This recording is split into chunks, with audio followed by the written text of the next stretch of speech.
kudos sa Angelina management. They have one ba? Gaan nilang chance ang mga ordinary people to experience sa yung nani kanindot nga view bitaw. Di sila laog ba at least man lang once in a lifetime maka benefit po ang uban bitaw ng ordinary nga mga tao.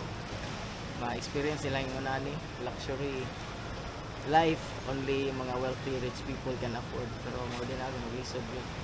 But at the same time ang resort nagatag sila big discounts kung off season o depende sila ha kung kano sa sila mag-discount for people nga pwede po maka-access ang mga ordinary people na pwede po ma-experience ang ingunanay nga kinabuhi ba. Simple lang kaayo pero mahal yun siya kung go to na mga resort po